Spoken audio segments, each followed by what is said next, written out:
Thank you, Marshall. Hi, everybody. Today is April 9th, 2025. Welcome to Wednesday's CalPETS Q&A. If you've never seen me before, hello, my name is Alex Thandi, and I'm another one of the data analysts at CSIS supporting CalPADS. I have been out on maternity leave, and this is my first time hosting again in about 8 months. So if I don't know the answer to something, I'm just going to, I don't know, revert to some lullaby or something. I don't know. Lean on my colleagues for sure. Driving for us today is Mr. Matt Clark. Moving on to announcements, I'm going to take just one brief minute to do a personal shout out to my fellow analysts, Gary and Paul, that helped carry my load while I was away for 8 months. So thank you very much for that. And also many thanks to Matt, who helped fill in for me during the Q&A rotations. I very much appreciate it. And lastly, a huge thank you to everyone out there in the audience. I've heard all of, the questions and wonderings of how me and Rhea, my baby, are doing, and I'm just very thankful for you. I appreciate all of the love and the support.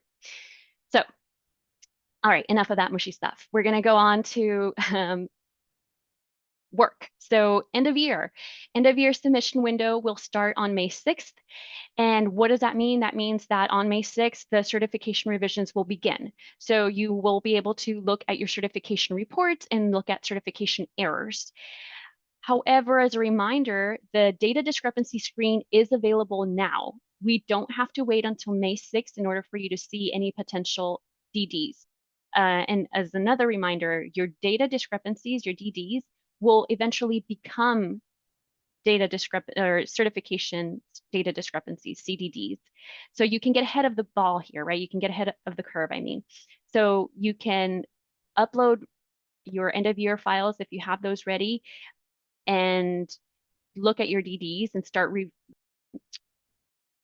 cleaning those up now before they become CDDs outside, before the submission window opens.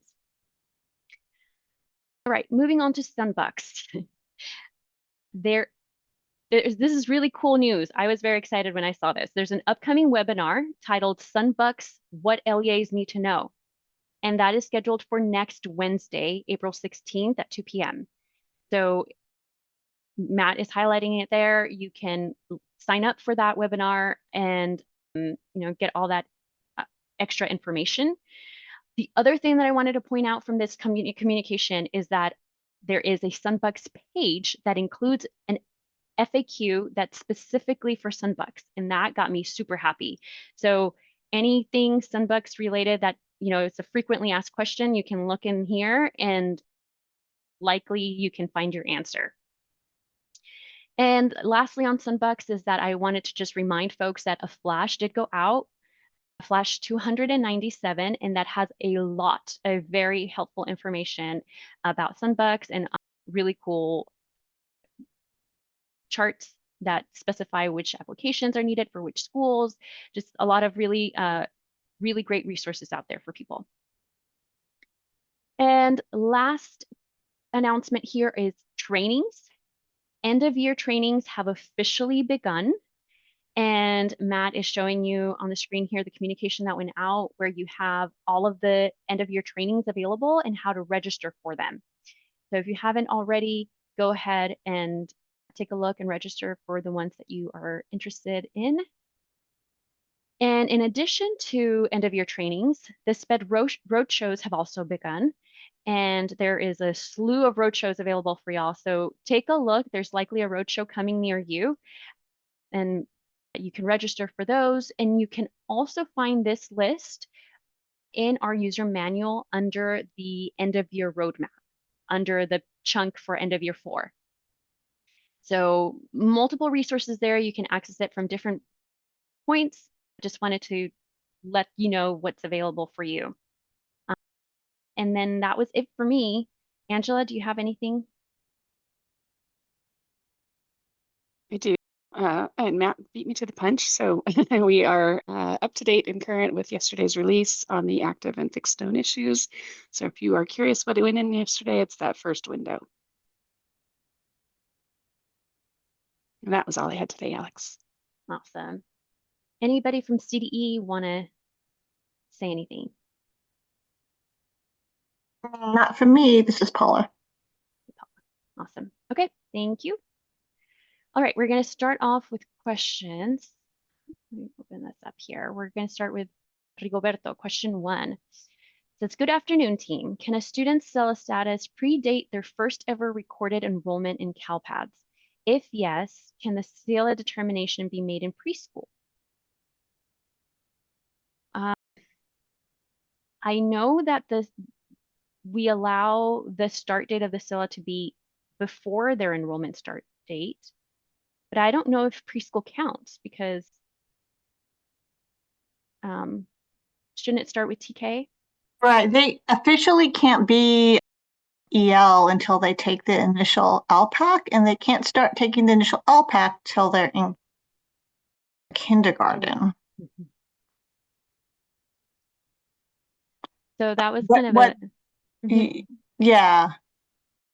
I don't think we've given guidance, though, that, well, it's in CalPADS, right? The EL start date is in CalPADS coming straight from ETS, so.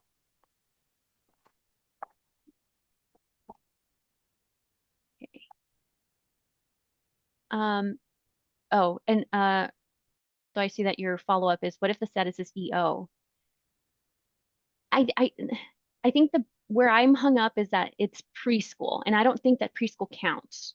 So I believe that the home language survey is effective as of kinder, right? Or TK. TK.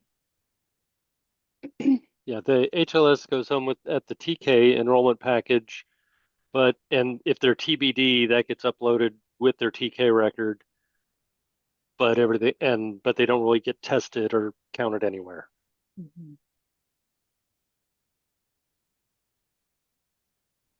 Thanks, folks. I'm going to move on to Soraya. Question 1. If a TK student is enrolled for the first time and their home language survey states all English, what should their CELA EO status start date be? I would say that it should be there. It definitely has to be the TK within the TK enrollment, right? Whether that be the first day of school, I think that's reasonable. I don't know if others have different opinions. Yeah, hi, this is Sarah. Yeah, you're right, Alex. It has to be the first date of the enrollment record. Thank you. And although the TK, as we mentioned, they don't test for initial LPAC, we still need that CELA record for that student in CalPADS. So that's why we need it to, we need that in there for TK. All right, anonymous. Question 1. I have a 2-year-old whose parents signed the assessment plan today. The student's birthday is May 29th, 2022, so he won't turn 3 until May 29th, but our last day of school is May 22nd. In CalPADS, what enter date should I use? The student has never been in special education before. And I would say is that I'm not sure what enter date means. So, Anonymous, if you want to clarify what you mean by enter date, because that could mean several different things. Remember that when you get assigned assessment plan, that's basically receiving initial parental consent for the initial evaluation. So the parent signs the plan to assess the student for services. Okay. And so that would generate a pending meet record that would tell us that you received parental consent on 5 or today, which is 4/9/2025. You have 60 days from that date to conduct the initial evaluation.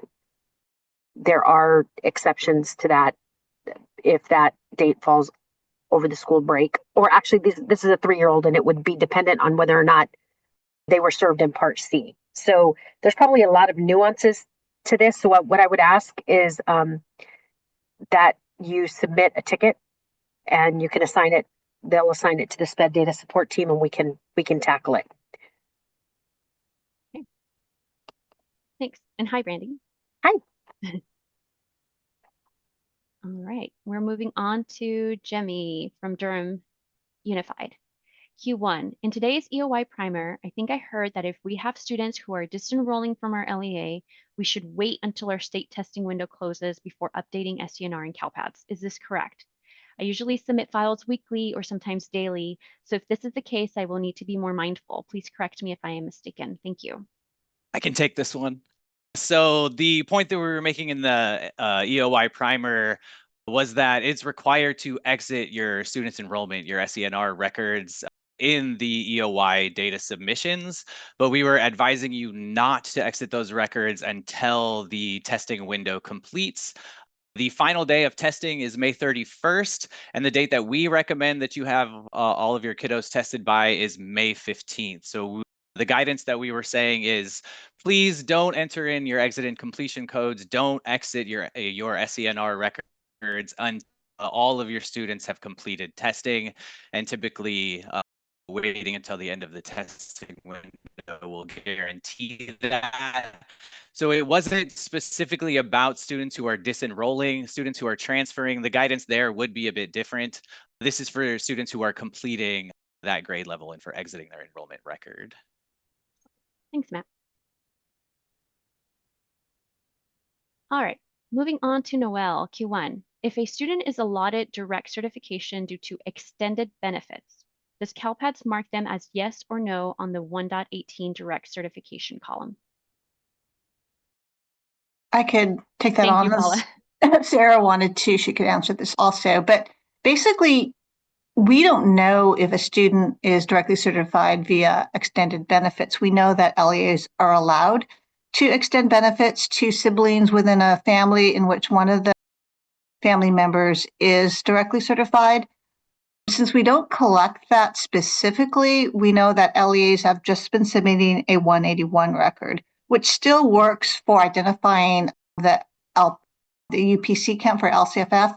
However, to get that student eligible for SunVex benefits, in EDCS, we will be actually adding another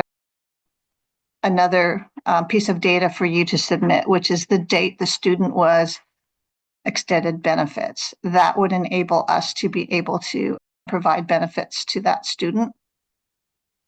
So hopefully that answers the question. When you do submit it as a 181 record to CalPADS, it won't show up in a direct cert column because we don't know that's how the student was identified as 181. Instead, it will just simply show up as a 181 record. Perfect. Okay, moving on to Ava from Saugus Union.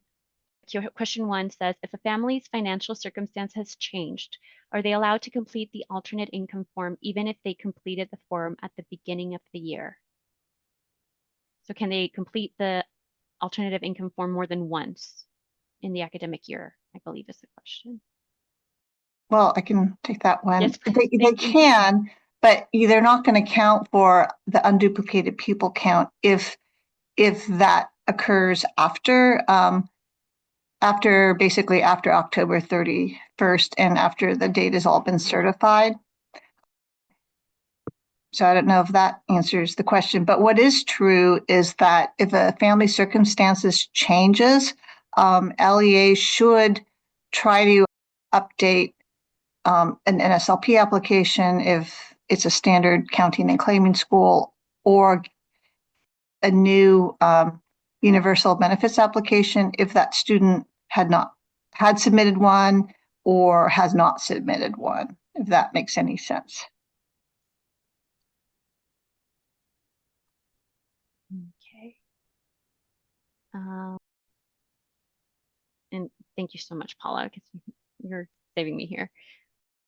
Amber from Lamissa.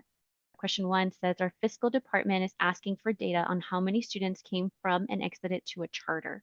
Are there reports in CalPADS that could assist with viewing something like this? I don't think so. I know we've gotten this request before, but the reports that you see in CalPADS are specific to enrollment within your LEA. We don't pull enrollment from a different district, right? Right. And unfortunately, we have gotten this request a lot before because for some of the reasons that is cited here, folks want to know where their students who leave go, but we haven't been able to provide that because of legal reasons. I think the only way you can do it is kind of one by one, right? You can look up an individual student, but we know that's not very efficient. So unfortunately, there's not one report that does show that in CalPADS currently. All right, moving on to Autumn from Shasta Selpa. It says request from Selpa Q1. I love that we can see anomalies as warnings now, but is it possible to get this in the SELPA view and not just from the district view? It makes working through data so much easier. Audrey responds saying, I second that. Would be so nice to have a SELPA view where you can see all errors in the SELPA rather than having to switch from district to district. I don't know if we've gotten this as an enhancement request before. Yeah, I know I know that we have talked about it before. And I know at one point we may have had a change request or an enhancement request in the backlog about this, but inevitably what always ends up happening is when we provide SELPA level reports, we have to contend with multi-SELPA county offices of education, which there's only a handful of them, but they wreak so much havoc when we're creating these SELPA level reports. So, like I said, I pinged the requirements analyst that would know whether or not we've discussed this at one point in time. But Autumn, if you want to just go ahead and send in a ticket with an enhancement request, we can talk about whether or not this is feasible at one of our next internal meetings. Okay. Moving on to Larnie from Oxnard Union. Question 1, can students in adult transition be surveyed for the EOY PSTS? I want to say no, because the PSTS, you're wanting to do the survey for students that are not currently enrolled. So these are students that exited last year and they're not enrolled this year. And Matt, I believe you're going to get an error for that if you do. Yeah, Matt, if you wanted to go to search on the user manual, and how I found it is type in which students require, and then it's about the fourth link down.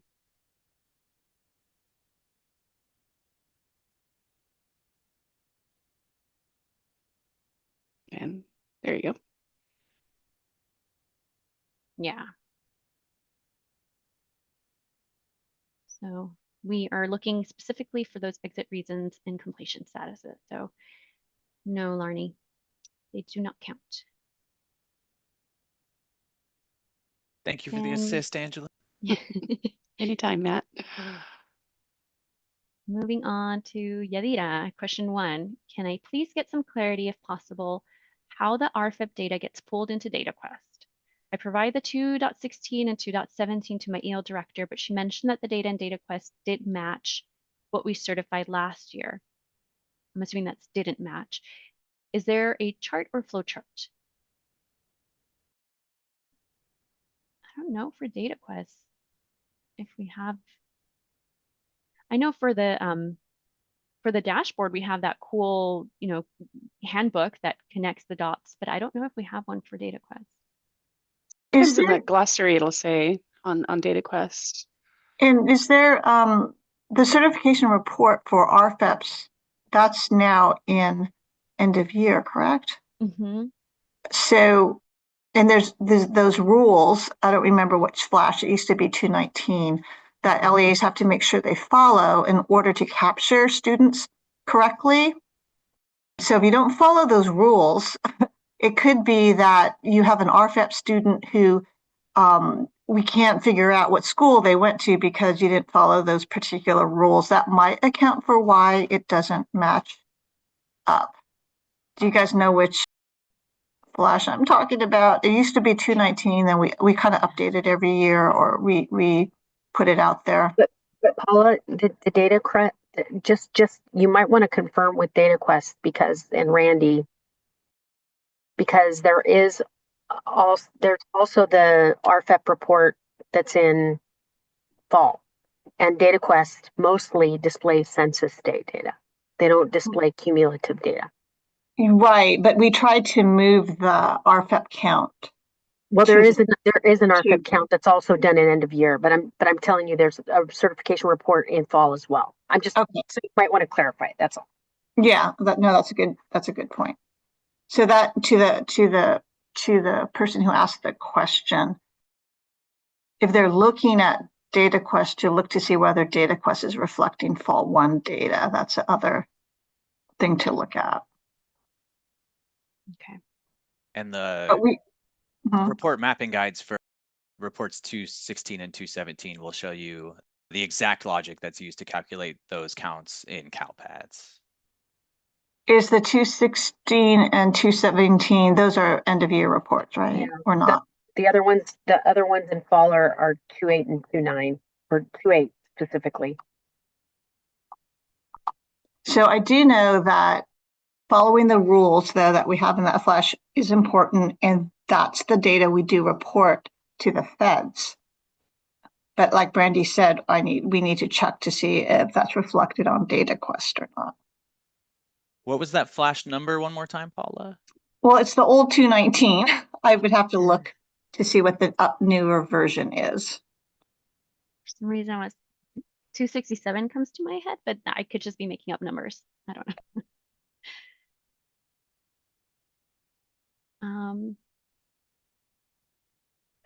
And the reason, that's important is because when you RFEP a student over the summer and the student is not enrolled, if you don't submit that RFEP date to be overlapping an enrollment, either the last enrollment or the upcoming enrollment, the kid is not going to show up because we have no school to attribute it to. I would like to acknowledge Alex's encyclopedic memory. It was flash Right. 267. That's after 8 months. I know. No, this was because I was looking at a ticket recently, but yeah. So if all that, Yadina, you still have questions, I do know that DataQuest has a specific email, right, that you can reach out for them if you need more clarification on how they do the calculation, because ultimately, we give them the data, but they then may have different things that they do, calculations for that. So, all right. Moving on to Rita from Castro Valley. Question 1 says, we have a student at our continuation school who is not actually attending on site. Someone had made notes that said student will be placed into an NPS school eventually, but is still enrolled and not assigned any courses. So I can already see that there is a DD SCNR 0641 F2, no student course section data for a primarily enrolled student. I think someone thought that this could be resolved by tagging them as non-ADA. CalPES does not accept that type of enrollment for the school. The student is actually taking courses off-site. Is the solution to move the student to NPS type of enrollment, or is there some way that this can work? When you say that they're taking courses off-site, where? I guess I'm wondering where they're enrolled or where they're getting their instruction from.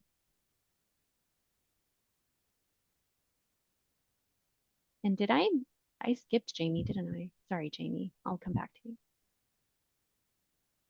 But I can also add that you should not enroll the student in an NPS unless they're actually there. Don't do that.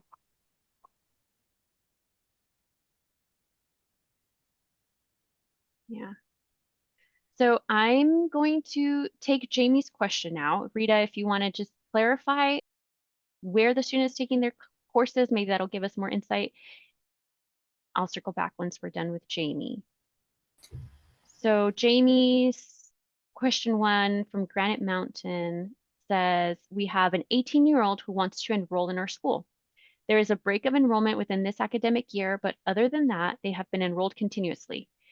My question is, are there any restrictions on enrolling a student who is already 18 years old? They would be a 5th-year senior next school year. I don't think that there's a No, restriction. there isn't. Thank you. So Jamie, you can go ahead and enroll them. Okay, coming back around to Rita says, I found notes in the counseling records indicating that they were taking classes at a community college. I don't know if that makes any difference, Randy. Would you? Well, I definitely still wouldn't create a NPS enrollment. They're enrolled at the continuation site, but they're actually attending Community college. right. I think there would have to be an agreement between the community college and the continuation school for that to satisfy compulsory education in that case. Yeah. And yes, I agree. So let's just assume that there is. But she's talking about course section data, right? So they're, for staff's reporting, it's not an issue, right? Because you can exempt them from attendance reporting if they're attending classes at community college. You could. But it does not, the only other potential solution would be to enroll the student at the district level. But right. I don't know that that's necessarily, I mean, they're taking courses.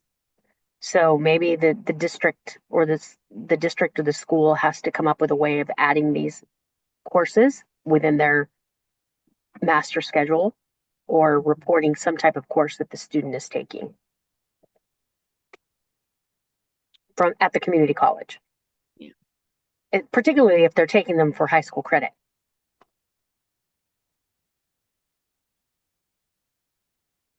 Yeah, and Rita followed up saying, how can I find out if there is? I'm assuming the MOU, or is there any documentation anywhere that I can bring to the folks that think that this type of enrollment is okay? It does sound odd, first time encountering this.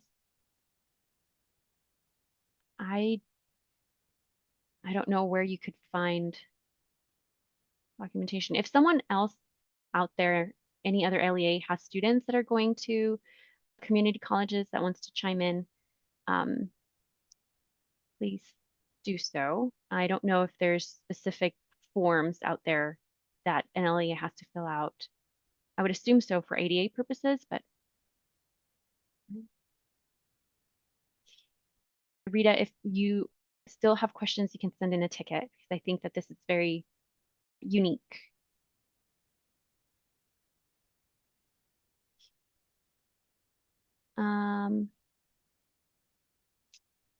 I see that Sarah's answering. So I'm going to read the answer, or sorry, read the question. And then Sarah, if you want to answer the question, please feel free to do so. But the next question is from Danielle. It says Q1, can LEAs have multiple EDCS accounts? Our food services department will be responsible for this new Sunbucks data collection and they will need an account. How do we request another account? So, yeah.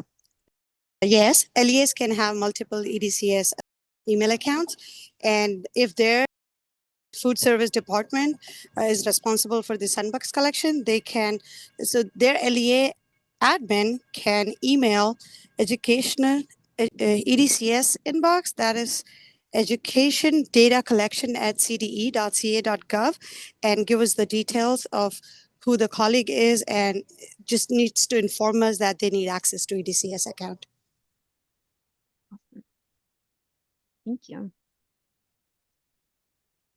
Oh, moving on to Nima, question 1. I wanted to ask if there is any guidance on how to identify the students referenced in the SELPA email titled Monthly Timeline Compliance Pre-Findings for the 2025 Monitoring Year. These emails are very helpful. However, they would be even more beneficial if student SSIDs could be included. This would support more efficient research and follow-up at both the SELPA and district levels to confirm whether the students' records have been addressed. Thank you in advance for your guidance, and please let me know if further clarification is needed. Hi, Nima. Okay, so to address this question for all SELPA and special education staff, there's a reason that we don't provide you SSIDs in the timeline compliance section of the annual determination letter. And that's because if we provide you SSIDs in the eyes of the Office of Special Education Programs, that is considered a finding, which means you will have a finding and have to conduct student record reviews for every single finding. The counts that are provided in the annual determination letter in the timeline compliance section, specifically for annual plan reviews and reevaluations, are what we call pre-findings. Okay. Pre-findings are, hey, we see this issue, we're going to pull the data again in August, and if those issues still persist, then we're going to give you the findings. Okay. In answer to your second question, which is how do we find these kids? Dominic has actually given lots of examples, and there is a timeline compliance video using report 1621 that he does have posted. The only difference is that you're going to look at a census day report. You're going to run 1621 on October 2nd, and you're going to look for kids who were overdue as of October 2nd. So you'll have to apply that monitoring category filter. And then you're going to run the report a second time as of today. Okay. So you're going to run the report a second time as of today with no filters. And you're going to have to compare the two. You'll have to do either a match calculation or a VLOOKUP calculation, because what we're looking for is kids who enrolled on census day, whose meetings were overdue as of census day, who are still enrolled with your LEA today, and their category is overdue. Okay, that's how you find the kids we're looking for. But realistically, Nima, if you ran a report today, 1621 as of today, all the kids we're talking about are in that overdue category. So as long as you try and get all of the kids in the overdue category in your report as of today, if you get those resolved, you'll be good for prong 2. Also, Dominic is going to be putting together a specific video for this and other areas of timeline compliance to show you exactly how you would find the kids in these counts. And I see Autumn's follow-up question. Did everyone get that? I know that I haven't. Autumn, it was sent out to the SELPA directors list. So I did, if you were not on the SELPA directors list, then it did show to your SELPA director. But I thought you were the SELPA director. So you might want to look in your junk mail, or if your district has a firewall, but it was sent to the SELPA directors. Alrighty. Next up, Ethan, Q1. If a student transfers to a county community school pregnant parenting teen program with no CDS code, should that be a T167 transfer to an alt school program exit code, or maybe a T370 transfer institution high school diploma?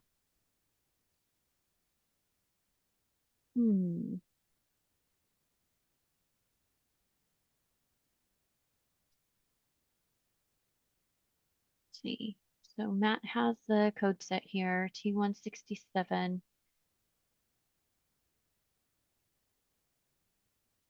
If it doesn't have a CDS code, it makes me think it's not a public school. Right.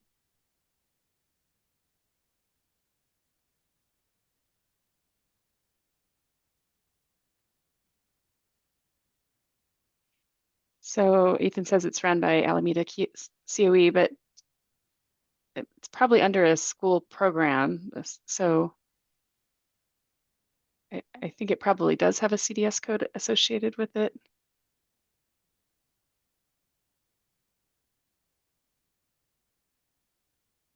There was a period of time where they limited the number of CDS codes that they gave to county offices of education. And so it's very likely that a lot of those kids are being reported under one of the COE CDS codes, but you would probably Right. have to find out which one. Right, because they have to report them for other reasons, not just CalPADS, right?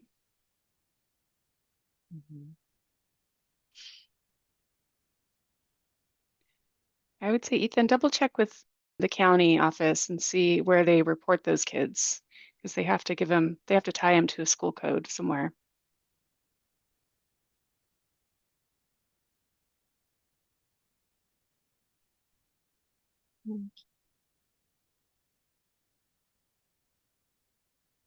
Oh, and Ethan says Carolyn Hobbs Academy. So I guess that's the school without the CDS code. But yeah, I wondered if maybe Alameda COE would report the student under their different school, maybe. I don't know if they Yeah, I would Matt, maybe them can you? together. reach out to Alameda That's what I'm COE saying. to If- determine what the CDS code is for that LEA. Yeah, if you could navigate to the LEA lookup, Matt. The school directory. No, the CSIS, look for the CalPADS administrator on the CSIS website.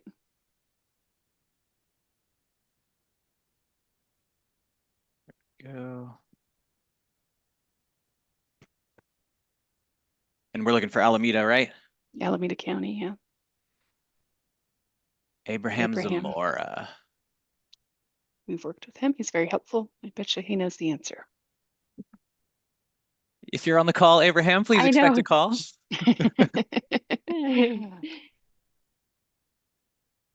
All right, moving on to Leah from San Diego. Question 1. Would a school completion status code of 102 alternative diploma pathway equate to a graduate for grad rate purposes? Yes. And Mapping Brandy, guide, correct? Matt. Yeah, it's on the 115.2 mapping guide.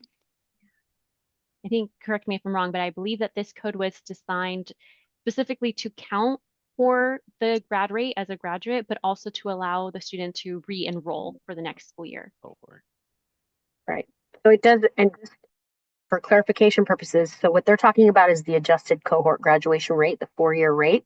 So that if the students graduate within 4 years, or if they graduate within 4 years, it is counted towards the adjusted cohort graduation rate. But what you should know for special education purposes, there is a specific federal annual performance report indicators, indicator 1, which is graduates. These alternative diploma pathway kids do not count as graduates for indicator 1.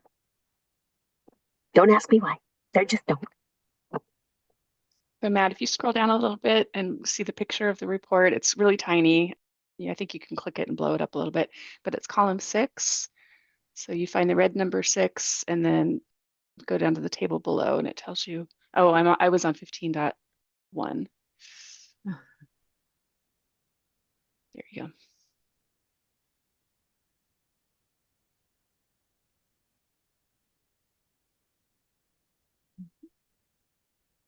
And it tells you which completion codes are included, and 102 is in the list.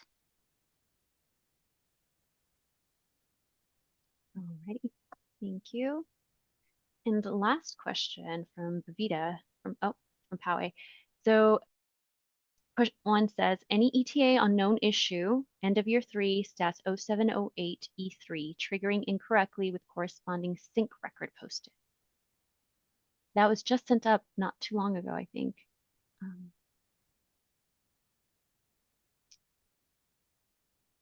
Didn't you just send that up this week, Alex? Yeah, on Monday. Yeah, so Tuesday would be the soonest. We only do deployments on Tuesdays.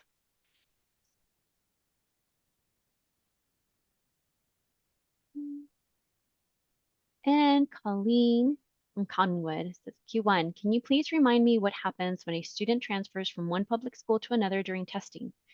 2 scenarios. They haven't started testing when they transfer, or they have already started when they transfer. Thanks. Hi, Alex and Brandy.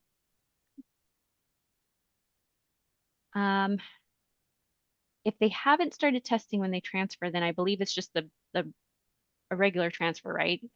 We send the new enrollment over to Tom's and they pick it up. If they have already started testing, that I'm not sure about. I don't know if Thor's here.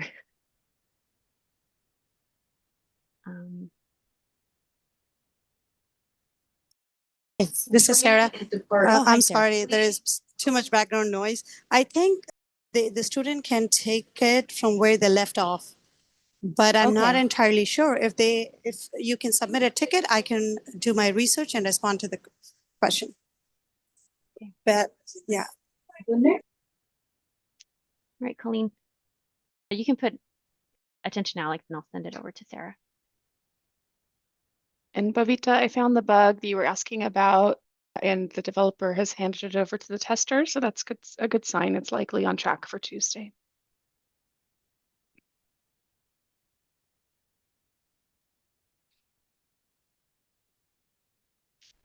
Okay. I don't know if people were nice because it was my first time around, but we are done with questions. It's like you never left, Alex. You nailed it. Thanks.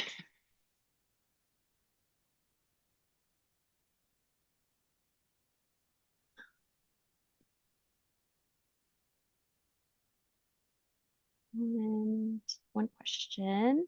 Larnie, Q2. Is there a relationship or data exchange happening between CalPADS and CCGI? Or is the exchange only happening between LEA and CCGI? Just wondering. I can answer that one. So CDE has been providing CCGI basic student enrollment and demographic data for a while now, mostly just so CCGI can create the accounts. Once your LEA, if you're a partner district and you start submitting transcript data to CCGI, that will go directly to CCGI. It won't make a stop at CDE. So it's kind of a combination.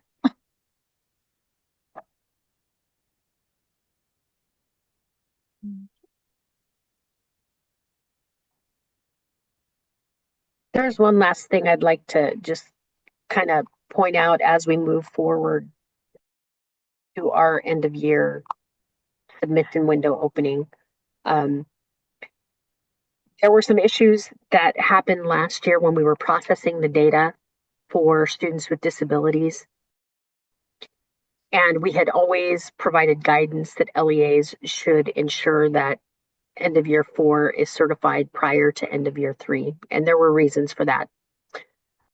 But when we actually pulled the snapshot data from end of year 4, because a lot of LEAs had not certified their end of year 3 submission, all of their exits were missing, their enrollment exits. Okay, and one of the things that we're required to report on from the end of year data are special education exiters. And many of those students were missing their exit codes. And so just all of you be mindful that we need those enrollment exits. So the sooner that you can get those exits submitted up to the system and ensure that that's done prior to certifying your end of year 4 submission, that would be ideal, because we ended up having to sort of do some patchwork and used exit information from end of year 3, but all of the other SPED information from end of year 4. And we don't want to do that. So just be mindful of that. And I know Dominic is doing our road shows, and I put in a little plug for that. For any of you who have special education data coordinators that would like to attend one of these sessions, the information is at the URL, but he will be talking about this as well.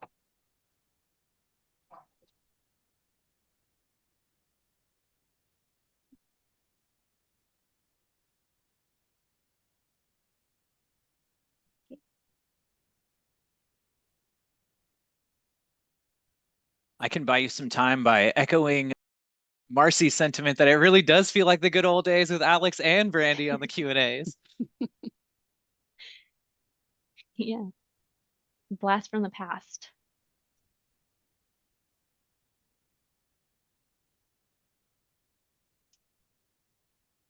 I picked a good day to come back for my first time as host because I get I think Angela was on this, I get the A team, you know. I have Randy and Paula and everyone from the SPED office really. No, I'm gonna get all mushy again. No, but it is really cool to feel, you know, that I have the support of all my colleagues here. And I think that's why it feels like I never left, just because I feel like I just lean on everyone else. So very appreciative of the teamwork here.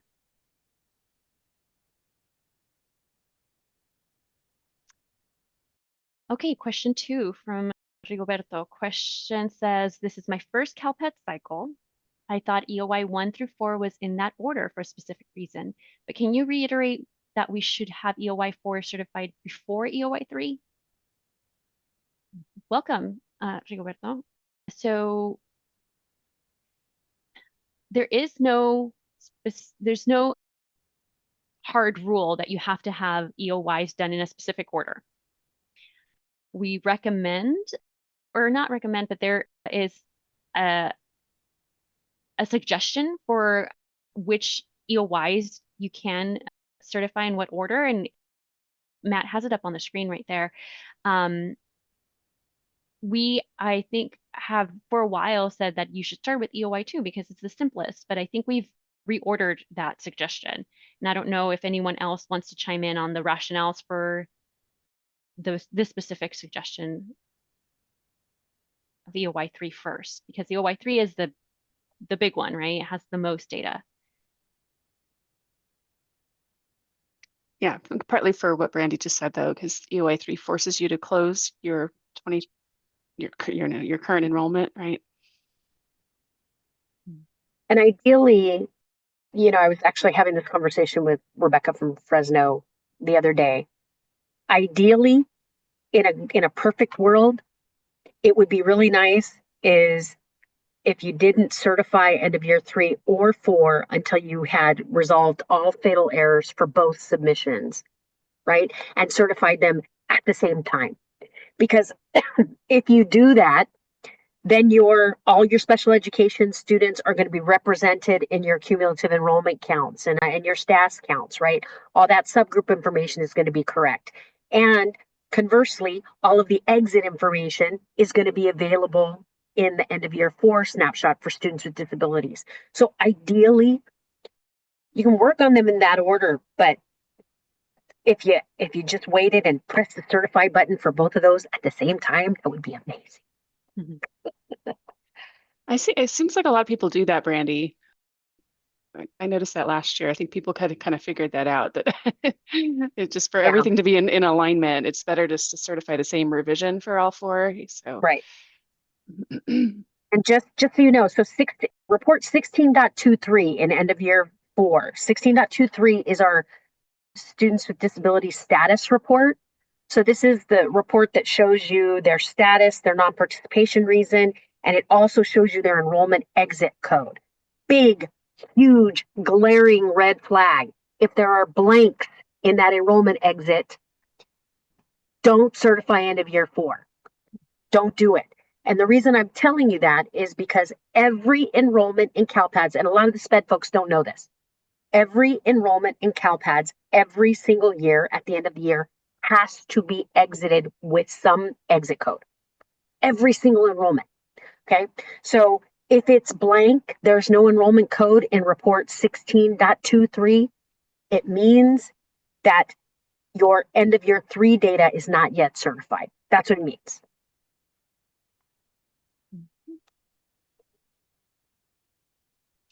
And Stephanie, Q1 says, will the SPED information Brandy just mentioned be brought up in the EOI 3 and 4 trainings? I can speak to that. So we touched on the submission sequence a little bit in the primer, but really not very much. And we were able to incorporate Brandy's guidance. Thank you so much, Brandy, for speaking to Rebecca last week. We were also able to incorporate that guidance into the statewide leadership training series. So all of the county offices now have the up-to-date sequence for working towards certification there. The reporting and certification trainings are submission specific. So we just cover a single submission in reporting and certification.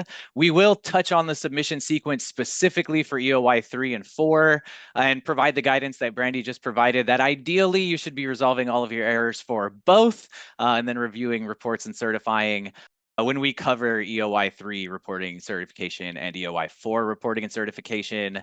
And we will provide an overview in the change to the recommended submission sequence in the advanced training. And this is Paula, not to make things even more complicated, Oh but no, you're not going to go there, Paula. Oh, I it's was all waiting, coming I out was this waiting week. to see who was going to do it. I was waiting. you which you don't even know what I'm going to say. We know Oh, what you're it going was to We do. need a name for it first, Paula. What? We need a I name was for gonna- it first. Say that one more time, Matt. We need a name for it first.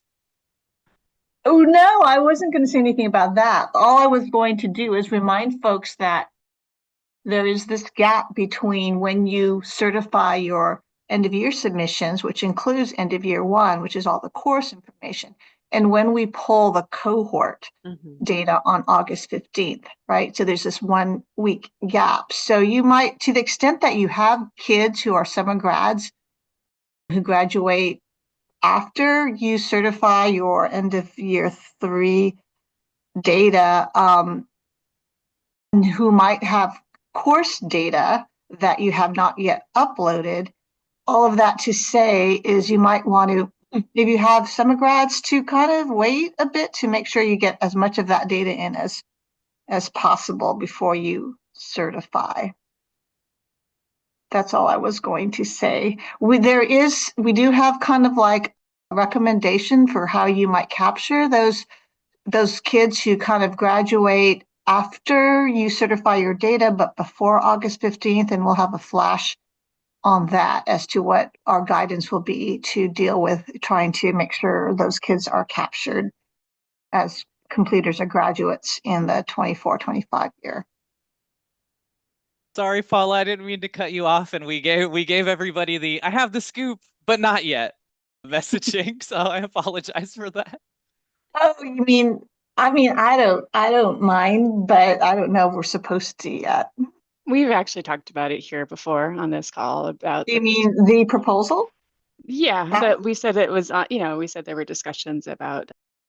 Okay, well then we can just be transparent, I guess. Yeah, I'm fine with it too. I just didn't want to get people riled up. We're combining EOY 2, 3, and 4 into one submission, and then leaving EOY 1 as a standalone so that we could sync it up with the cohort amendment date. Right. The good news being it's separate but moved to later to sync up, align with the August 15th graduate cutoff date. So that all aligns, and also pulling out the 1 year completers and graduate certification out of end of year 3 and putting it later with what's now called the end of year 1, which will now be on it will be later on August 15th. So we've been vetting this. We vetted it with the county offices just to make sure that we weren't missing something. And so we're almost ready to kind of announce that more formally. So you have the lowdown, the sneak peek or whatever. Breaking news. Can help us have a new name for that. Yes, please The help us mega name EOI. It's harder So than that you would will think get- to come up with a name for a combination of EOI 2 through 4. You know who would be good? Alex Young. Oh, You're yeah, right. with me. Alex would be great at Is he here today? He's Yeah, my AI bot. back to the Dolly's not here. Thandy middle names. He's here, yeah. Not to put you on the spot, Alex, not Right. Dandy. But all of that does get rid of all those issues we were just talking about a minute ago. It does. It Regarding does. which one to do first or second or whatever. The certification date stays the same. It's always been the same for all 3, but it's just, you just can't have that pleasure of, I've got end of year 2 out of the way and I don't have to think about it. That kind of goes away. But at the end of the day, they all get certified at, the date's the same. Well, and there's So, so many dependencies. And Yeah. each submission is dependent on the data of one of the other submissions. So at the point where they, like I told you, we were missing in our end of year 4 snapshot, we were missing all the exit codes.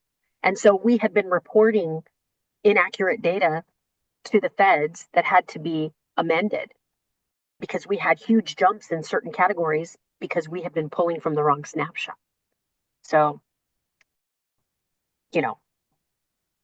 And in case, if you need any other reasons why or any other positives for this move, currently you probably notice there's some validations or DDs that run in every submission. Now you'll just see them the one time.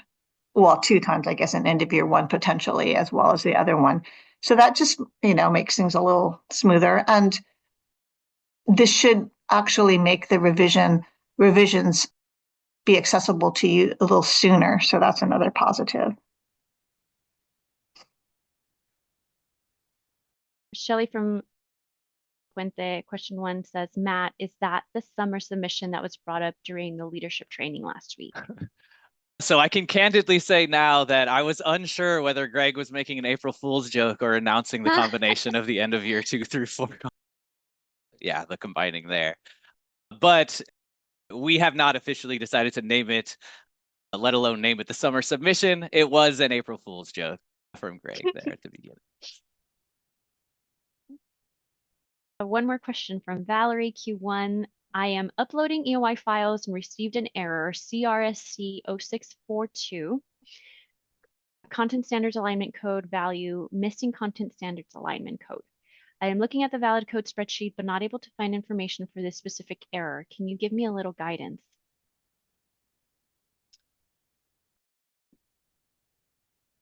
Missing content standards. Should that be triggering in end of year 1? I know we need it for fall 2. This sounds like a file input validation. IVR, yeah, input Yeah. validation. Oh. So I'm assuming that the value for content standards alignment, the one that says past year, current year, or right? Is it that one? it's Yeah. current standards, legacy standards, something like that, or not applicable. Oh, no, that's not. This is.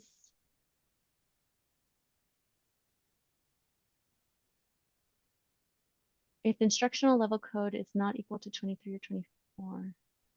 It's the So- college level courses. Go for it, Kyron. Yeah, Brandy hinted to it. It's the college level courses, so it's either the CTE or the college level courses that has that thing. So if it's not indicated with the 23 or 24, which implies it's not a college level course, then you will need that code. You will need the content alignment code. Otherwise, it should be left blank. So Valerie, take a look at your SIS and make sure that for that specific section or course that's triggering the error, you have that missing field populated. If you're still stuck, put in a ticket for us and just make sure you include the job ID that has that error. All right, and we are at 4 o'clock. So I'm going to say goodbye, say thank you very much for everyone that helped out. It was so great to see everyone again. So we'll be here next week, same time, same link.